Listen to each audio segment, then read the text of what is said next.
Now, the Democrats are learning something in real time, right? You can't spend years turning politics into theater and then act confused when people start laughing at the performance. But the woman now who is likely going to win the 9th district in Tennessee is a black Republican woman as a result of this redistricting effort. It's likely going to be a black Republican woman who beats that old white man. Could I make this very simple But that's racist? We're going to come back. It actually is. We're going to take a quick break, and then Tesla and Congressman, I'm going to have you both respond. We'll be right back. Oh, how convenient. Yeah, that silence was devastating. You see, she had her hand up just... Yeah, that panel was fully prepared for the standard conversations, you know. Representation, protecting black voices, historic injustices. And somebody reminded them that the district could literally elect a black Republican woman. And suddenly everybody went mute. That's the problem people keep noticing right there, because if race matters, but only when the person politically agrees with you, then people start questioning the sincerity of the whole argument altogether. The energy completely changed once the possibility of a conservative black woman winning entered into the chat. Not a black woman, a black Republican woman. That adjective, you know, it hit the room like a flashbang, a flashbang grenade, if you will. And the reaction from there, it just went off the rails. The unhinged, degenerate behavior of the left, well, it's become a commonplace nowadays. The hotly contested redistricting bill that just passed in the Tennessee House, and the leftists, they absolutely lost it. Take a look. What's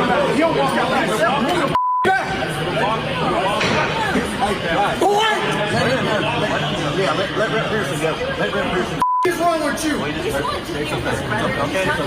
What's wrong with you?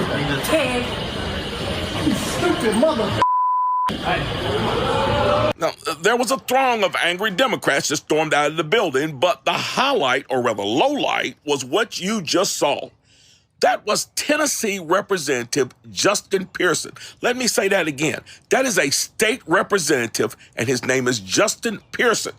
He is an elected official, a member of that body, and could be seen here screaming at Tennessee state troopers like a common street thug, complete with threatening behavior and horribly unprofessional language. This is the left, my friends. Their policies are senseless, and when they don't get their way, their behavior is intolerable. They thrive off of emotion, and when all else fails, believe me, they will get violent. But kudos to the troopers for remaining calm like adults. And thank you, Mr. Pearson, for once again exposing the immaturity of the left. See? This right here, this is what happens when political movements become emotionally dependent on winning every single argument, because the reaction wasn't just disagreement. That was a full-blown, that was tantrum energy, right? Screaming at the officers, causing all that chaos in the Capitol, people acting like somebody deleted the Constitution off the internet. And I think what gets me is the same people who lecture everybody about dangerous rhetoric suddenly turns into WWE extras the second the vote doesn't go their way. And you know what this reminded me of? Of like that kid at the family cookout who flips over the Monopoly board because, you know, grandma bought Boardwalk first. Like, that's the whole vibe of this. Man, and my guy right here, Mark Robinson, is calling it street thug behavior. Yeah, it's going to make some of these libs mad, but honestly, regular Americans watching those clips, man, probably understand exactly what it means, because most normal people see grown adults blowing air horns and screaming over a political process and think, yeah, maybe these aren't the stable geniuses they keep advertising. But then came Kyra, and she came through and took the conversation somewhere way more uncomfortable. Tennessee passed their new maps today, and it was just a complete shit show in the Tennessee Capitol. Just air horns, and someone pulled the fire alarm, and cussing, and this was a legal process, and people were just acting straight up fools. And you know what? Black people, you should be embarrassed. I'm embarrassed. I'm embarrassed for us. You should be embarrassed of how you acted. And I don't know why anyone in the country would trust us with governing them with that kind of response. Let me tell you something. You wouldn't have to act so ridiculous and childish and violent if we black people in America were generally speaking trained to compete properly in the arena of ideas, but instead we've just gotten used to being able to be elected on the color of our skin instead of learning how to get elected on the strength of our ideas. Democrats haven't required us to have ideas. All they've required us to have is melanin. And guess what? It's kicking us in our asses now. So my suggestion to all of Black America is go out there and get educated and learn how to persuade and learn how to run on the strength of your ideas and not the color of your skin. And then you don't have to freak out like a bunch of friggin' idiot, ignorant babies every time something doesn't go your way. Grow up.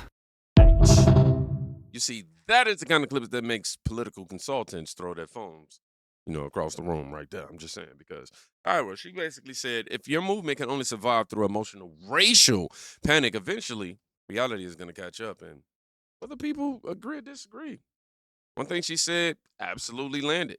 A lot of modern politicians don't even try to persuade anymore. They just perform. Every issue becomes, this is the end of democracy. This is dangerous. This is a threat. It's racist. People are tired, bro. You can only pull a fire alarm on society so many times before folks stop running outside. And honestly, Democrats, they got another issue too. People struggling financially don't care about elite political language anymore, right? Why this next clip, it's spreading the way it is. Democrats, if y'all lose the midterms, it's going to be your own fault. Because, see, if you want people to vote for you, there are a couple of things that you got to do. Number one, have a backbone. That means you got to be willing to fight for something just as hard as you fight against other things. Because otherwise, if that's not the case, what are people really voting for? How are you going to motivate them to get out of their house if you don't do that? You fold under pressure like a lawn chair. And you expect people to support you. That won't happen. Number two, you got to speak in plain English. Stop talking like everybody got a law degree and a history book in their back pocket. If people have to Google what you said, you already lost them. Just meet the people where they are. And number three, it's the economy, stupid. Money, bills, rent, groceries, survival. That's what people care about. And stop describing the struggle like we don't already live in it. We know we struggling. The question is, what are you going to do about it? Don't sell people dreams. Give them real solutions that you could actually implement. Because if you can't do these things, don't be surprised that people stay home. So what else y'all think Democrats need to do to get people out to vote for them before these midterms? Let's talk about it. Yeah, man, this woman, she just cooked on with one sentence. People are broke. That's it. That's the whole movie right now. People don't want to hear another carefully curated activist speech written by somebody who says lived experience every 4 minutes while charging $9 for a water bottle, at a conference. Folks trying to survive. Rent's crazy. I'm sure groceries is crazy. Everything feels expensive. Meanwhile, politicians keep talking like substitute teachers at a diversity seminar. And this is what Democrats keep fumbling. They think social media language equals connection, but it doesn't. Regular Americans can smell with somebody talking at them instead of to them. And while people are struggling, Democrat leadership out here, fighting like their entire existence depend on controlling district maps. Which brings us to Hakeem Jeffries. And brother, this aged horribly. Our message to Florida Republicans is F around and find out. News that we're just getting in from the Commonwealth of Virginia. This could have big implications for other states and clearly for the midterms. And there's a reaction now from Republicans in Virginia saying the following. We respect the decision of the Supreme Court of Virginia. I'm proud Virginians came out in historic numbers. Made their voices heard and sent a message not just here at home but across the country to Donald Trump and his administration. That's the reaction from the Democrats. The problem How'd they get that? Yeah, for Democrats. How'd they get that out of they've been shut out of the program here because they thought they were going to pick up several seats. Republicans are saying the Supreme Court today affirms what we all know. You cannot violate the Constitution to change the Constitution, which was what Shannon Bream was describing. Our message to Florida Republicans is F around and find out. That F around and find out. line came back like a boomerang with revenge issues.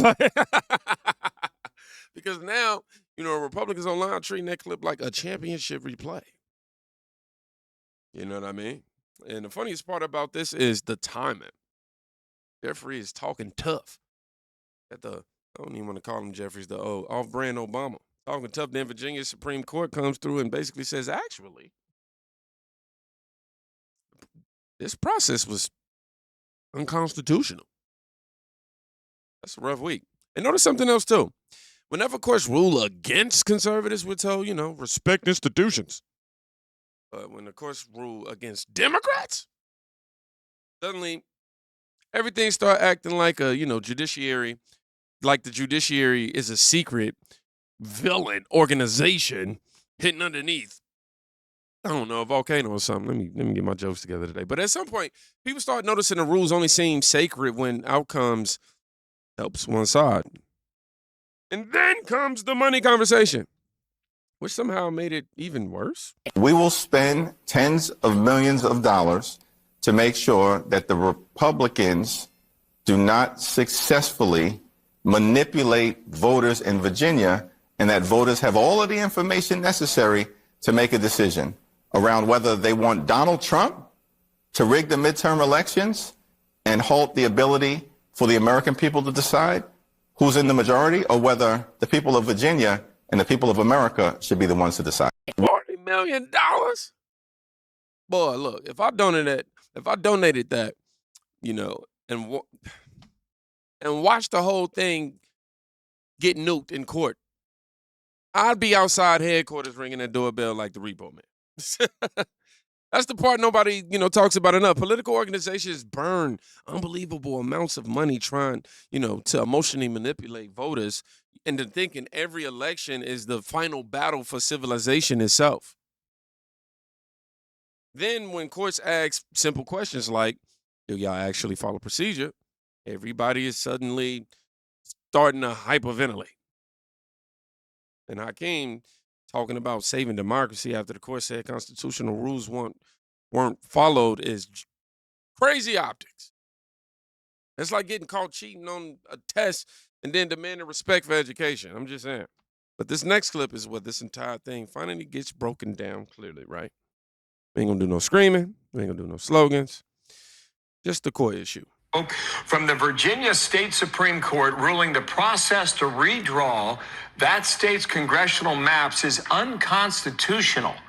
So essentially what he's saying is the Supreme Court in Virginia shut down the referendum, the redistricting referendum that Virginia Democrats tried to rush through. And the reason they shut it down is because they clearly violated their own state's constitution. It was a very blatant power grab. I sent out an article to my Substack subscribers like April 24th talking about why the Supreme Court should shut this down. I'm going to read you a part of this. So before you even get into who benefits, this comes down to structure. Virginia's constitution doesn't leave this open-ended. It sets a clear multi-step process designed to slow things down and force transparency so voters aren't making rushed decisions. At a baseline, it requires 2 separate legislative approvals, an election in between those approvals at least 90 days before voters can vote, neutral and accurate ballot language, along with multiple layers of public notice and explanation.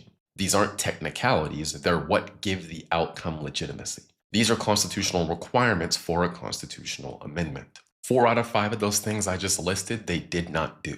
So if you want information like this when I send it out, the link to that's in my profile. Just go to my profile, click that link, drop your email in, and then when I send out updates like this, you'll get them. You'll also get the morning briefing each morning. Now, so let's think about what Democrats just did in Virginia. They quite literally walked all over their constitution to disenfranchise half their state to lock in federal power in the House of Representatives. Now, again, Virginia is a purple state. This would be different if it was like a heavily blue state. Doesn't mean it's 100% right, but it's like, okay, they're a blue state.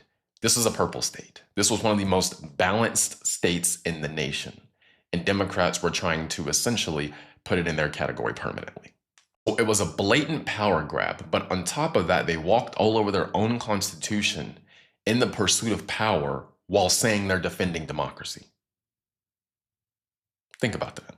walked all over their own constitution in the pursuit of defending democracy and making things fair. Again, this isn't about democracy, this is about power. And what's just as crazy is they walk all over their constitution and then try to say, well, the voters have voted, the voters have spoken. Hey, ignore our constitution, ignore the fact that we walked all over the constitution in a blatant power grab and we tried to do exactly what the constitution was designed to stop. Ignore all that because we want power. Again, when you hear Democrats talking about defending democracy, no, they are worried about defending Democrat political power. It is that simple. The courts should have struck this down, and that's what I said on my article. It was very obvious they violated their own constitution. Anyway, that's all I've got for now. I'll see you guys in the next one. And this is why the story blew up beyond Virginia. Because once people hear they may have violated the Constitution of forced through favorable maps, the entire conversation, it changes. Now it's not Republicans versus Democrats. Now it's, do rules still matter when powerful people get desperate? And honestly, that's why trust in institutions keeps collapsing. Not because Americans hate each other. America always argued. Trust collapses when citizens feel like powerful people treat laws like terms and conditions. Something you scroll past when inconvenient. And the crazy part, Democrats spent years branding themselves as the guardians of democracy. So when voters watch them bulldoze, procedures, scream at opposition, melt down over courts, and suddenly abandon their own principles the second the power slips a little, people start noticing that contradiction immediately. That's why these clips resonate the way they do. Not because every viewer suddenly became conservative, but because average Americans are exhausted from being emotionally blackmailed into political obedience every 5 minutes at that. At some point, people just want to hear honesty again. Not branding, not panic campaigns, not the sky's falling speech every election cycle. Just honesty. And right now, the honesty is making a lot of people really uncomfortable. So, if you made it to the end of this video, I want you to write interrupted. Because that's exactly what just happened. Y'all be safe. Go check on somebody today. You can quite literally be saving their life. Peace.